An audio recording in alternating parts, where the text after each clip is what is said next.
Bismillahirrahmanirrahim. Assalamu alaikum. Welcome to the online classes of Iqra Hufaz Boys Secondary School, a project of Iqra Education System. This is class 8, lecture number 32, topic active and passive voice.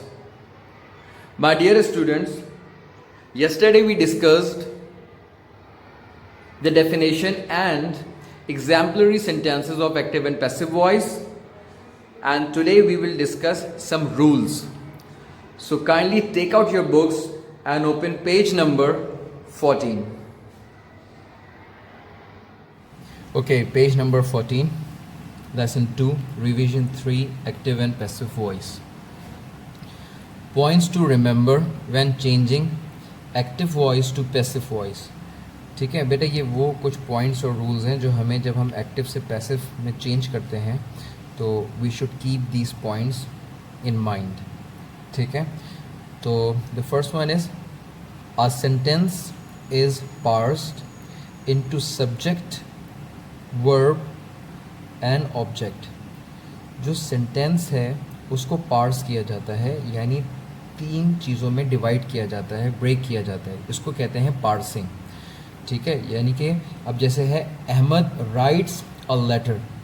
सो इसमें हमने identify किया subject क्या है, object क्या है और verb क्या है.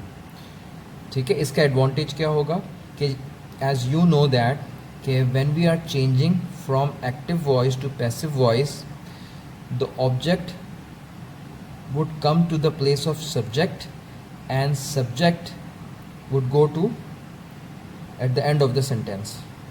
ठीक है, तो जो ऑब्जेक्ट होता है वो सेंटेंस में सब्जेक्ट की जगह पर आ जाता है और जो सब्जेक्ट होता है वो सेंटेंस के एंड में चले जाता है. ठीक है, तो और जो भी वर्ब होगा उसकी भी हम past participle form of verb use करते हैं, और इससे हमें पता चलता है पार्सिंग से कि हमारा जो टेंस है, जो सेंटेंस है वो किस टेंस में है. अब अगर फॉर एग्जांपल यहाँ पे राइट्स लिखा है, it means that the sentence is in present simple tense. अब अगर यहाँ पे रोट होता, अहमद रोट अ लेटर, तो हमें पता चल जाता है कि जो सेंटेंस है वो पास्ट सिंपल है and we have to use the auxiliary verb of past simple, was and were. ठीक है, अच्छा. Second point is the object of a sentence is turn into subject and the subject into object, यानी subject object और object subject की जगह पे चला जाता है. ठीक है, अब यहाँ पे ये ऑब्जेक्ट था तो ये इधर आ गया. अ लेटर, तो ये देखें अ लेटर. अब वर्ब जो भी था हमारा प्रेजेंट सिंपल में, तो इसके साथ हमने इज रिटन और आखिर में हमारा आ गया doer of an action by Ahmed. ठीक है, अच्छा. The third rule is the be form is used as auxiliary verb. Be form use होती है, कल मैंने आपको बताया था कि we use be form. Be form means is, am, are, was, were और बीन. ठीक है, अगर प्रेजेंट सिंपल है तो हम इज, एम, आर यूज़ करते हैं. If we are talking about the past simple तो we use was and were. ठीक है, अगर हमारा जो ऑब्जेक्ट है, यानी जो हमारा जो सेंटेंस जिससे स्टार्ट हो रहा है वो अगर हमारा सिंगुलर है तो we use is, a letter is. और अगर प्लूरल होगा जैसे द लेटर्स तो we use are, the letters are written. इसी तरह पास्ट में अगर सिंगुलर है अ लेटर वॉज रिटन, और अगर पास्ट में प्लूरल होगा the letters were written. Okay, अच्छा. Then we have rule 4, past participle of the verb is used. जैसे a letter is written, passive में we always use past participle form of the verb, यानी कि third form of the verb भी हम हमेशा use करते हैं passive में. Okay,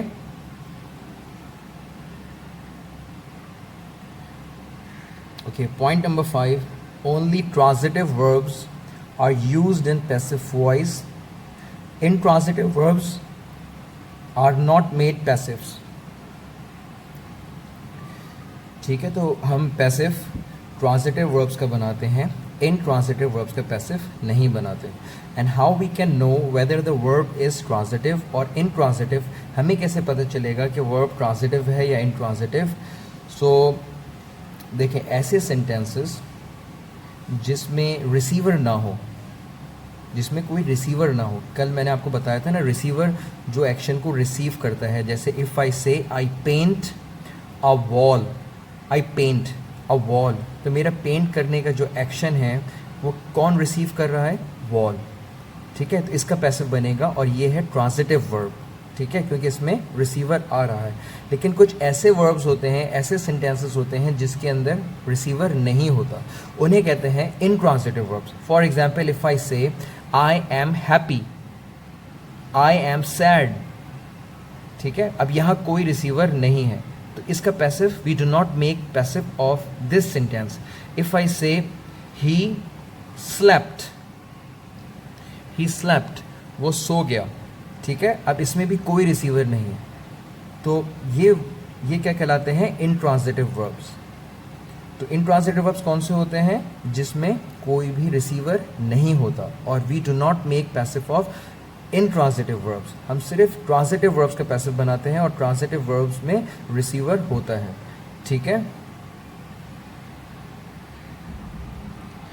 point number 6, when a verb has two objects, only one of them can be used as a subject in passive voice and the other remains as it is. अगर sentence में दो object हैं, two objects, तो एक को जो है हम एज ए सब्जेक्ट यूज़ करेंगे पैसिव वॉइस में, दूसरा अपनी जगह पर ही रहेगा। For example, she gave me a new dress, it has two objects, me and a new dress, so we would consider me as an object in a passive voice। ठीक है, तो क्या होगा? तो ताकि ये जो है as it is ही रहे, me would change into I, तो here तो me जो है वो क्या बन जाएगा? I was given इसलिए कि here the past form of the verb is used, gave। ठीक है, तो past simple है, तो past simple में we use was plus past participle form of the verb। past simple के अंदर हम passive में क्या यूज़ करते हैं? was, और उसके साथ third form of the verb। so I was given a new dress by her। ठीक है, and I would suggest you to follow this contraction। ठीक है, आपने यही कंस्ट्रक्शन रखनी है सेंटेंस की। I was given a new dress by her। अच्छा, now we have point 7, the preposition by is mostly added after the verb। ठीक है, ये हमने कल भी देखा था कि जो हम जब हमारा सब्जेक्ट एंड में जाता है तो हम उससे पहले क्या लगाते हैं? by। a letter is written by Ahmed। and last one is if a phrasal verb is used in active voice। अगर एक्टिव वॉइस में phrasal verb यूज होगा, the preposition of the phrasal verb is neither changed nor removed in the passive voice। तो उसके साथ जो preposition है ना वो चेंज होता है ना वो रिमूव होता है। For example, he laughed at her, अब ये phrasal verb है, laugh at, it's a phrasal verb। तो जब हम पैसिव में चेंज करेंगे ये as it is आएगा। ठीक है, she was laughed at by him, तो ये जो at है ना हमने इसको रिमूव किया ना चेंज किया, she was laughed at by him। Okay, now move to page number 15। on page number 15 we have change of subject and object in passive voice। passive voice में subject और object कैसे change होते हैं? object becomes subject और subjective pronoun is replaced by objective pronoun as under। ठीक है, subjective pronoun की जगह objective pronoun आ जाता है ऐसे। I would become by me, we by us, you by you, he by him, she by her, it by it, they by them। ठीक है, अच्छा, here we have remember some points, there is no passive voice for that। ठीक है, ये बात हमें पता है कि हम present perfect continuous, past perfect continuous, future perfect continuous and future continuous के पैसिव नहीं बनाते हैं. ऑलराइट. अच्छा, next we have auxiliary verb, use of auxiliary verb in tenses. ठीक है, अब हम एक्टिव एंड पैसिव वॉइस में कौन कौन से ऑक्सिलरी वर्ब यूज़ करते हैं. ठीक है, फॉर एग्जांपल प्रेजेंट सिंपल अगर है तो एक्टिव में होगा डू डज, लेकिन पैसिव में होगा इज एम आर. तो इट मीन्स कि पैसिव में do does helping verb auxiliary verb नहीं होते. ठीक है. अच्छा, then present continuous, so is am are, but in passive it would be is being, am being, or are being. Okay. In present perfect only has or have, but in passive it would be has been or have been. And you know we do not make passive of perfect continuous, present perfect continuous, no passive, but we make active sentences और उसके helping verb होते हैं has been or have been. लेकिन passive में इसका कोई tense नहीं बना, हम इसको चेंज नहीं करते. अच्छा, next we have past tense, past simple, continuous, perfect and perfect continuous. Past simple active में हेल्पिंग वर्ब क्या है हमारे पास, did, but in passive we have was and were. ठीक है. और past continuous only was and were, but in passive was being and were being. Alright, past perfect only had is an auxiliary verb, but in passive had been. Past perfect continuous, the helping verb is auxiliary verb is had been, but we do not make passive of past perfect continuous. अच्छा, फिर इसके बाद we have future tense, future simple, continuous, perfect and perfect continuous. अच्छा, future continuous के auxiliary verb क्या है, will and shall. और passive में क्या होगा, विल बी और shall be. Future continuous active voice auxiliary verbs are will be, shall be, but we do not make passive of future continuous, no passive. Future perfect active voice helping verbs are will have, shall have, and passive voice auxiliary verbs are will have been, shall have been. ठीक है. And last is future perfect continuous. Active voice के helping verbs क्या होंगे, will have been, shall have been, and you know we do not make passive of future perfect continuous. ठीक है. Now turn the page to see the construction of affirmative, negative and interrogative sentences of passive. On page number 16 we have change from active voice to passive voice. ठीक है. अच्छा, अब हमारे पास है active voice और passive voice में change करना है यहाँ और डिफरेंट टेंसेस के अंदर. ठीक है. पहले अफर्मेटिव सेंटेंसेस, फिर नेगेटिव और फिर इंट्रोगेटिव.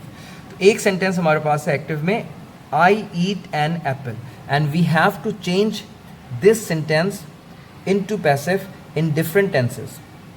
First, simple tense में change करते हैं. Present simple, an apple is eaten by me. Then past simple, an apple was eaten by me. Then future simple, an apple will be eaten by me. All right. Now continuous tense, an apple is being. ठीक है, अभी हमने पढ़ा ना, continuous में being add करते हैं हम ऑक्सिलरी वर्ब के साथ. तो an apple is being eaten by me. Past continuous, an apple was being eaten by me. And you know we do not make passive future continuous tense. Future continuous tense का हम passive नहीं बनाते. ठीक है. अब perfect tense में देखते हैं. Present perfect, an apple has been eaten by me. An apple had been eaten by me in past perfect tense. And now in future perfect tense, an apple will have been eaten by me. Will have been is auxiliary is an auxiliary verb of future perfect passive. ठीक है, future perfect passive का helping verb क्या है, auxiliary verb क्या है, will have been. अच्छा, और जितने भी परफेक्ट कंटिन्यूस टेंस हैं we do not make passive, तो यहाँ पे no passive no passive no passive voice. Okay, now let's see how to make negative sentences of passive voice. अच्छा, नेगेटिव सेंटेंस में क्या होगा, you know very well, we just need to put not after is am are, was were, will, इसके बाद हमें क्या लगाना होता है, नॉट. ठीक है, तो present simple, apple is not eaten by me. Past simple, apple was not eaten by me. Future simple, an apple will not be eaten by me. ठीक है, विल बी हेल्पिंग वर्ब है future simple का, तो हम will और B के दरमियान में नॉट पुट करते हैं. An apple will not be eaten by me. Then we have continuous tense. So present continuous tense, an apple is not being eaten by me. An apple was not being eaten by me. ठीक है, और future continuous का तो passive होता नहीं है. फिर इसके बाद future perfect, apple has not been. ठीक है, so we put not after has और आफ्टर हैड, तो हम यहाँ और इन फ्यूचर में विल के बाद नॉट लगाते हैं. तो an apple has not eaten by me, an apple had not eaten by me, और future perfect, an apple will not have been.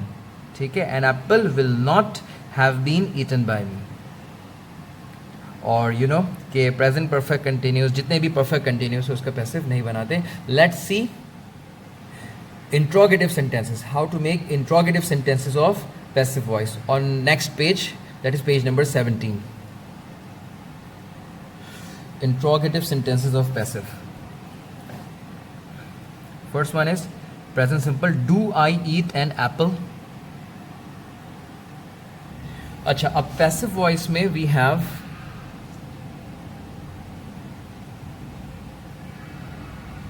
जो हेल्पिंग वर्ब है is am are was were होते हैं हमारे पास. ठीक है, तो हम इंट्रोगेटिव भी उनसे ही बनाएंगे.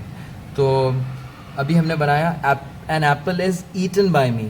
ठीक है, तो मैं इज को पहले ले आऊँगा. I start the sentence with auxiliary verb. Is an apple eaten by me, it's very simple.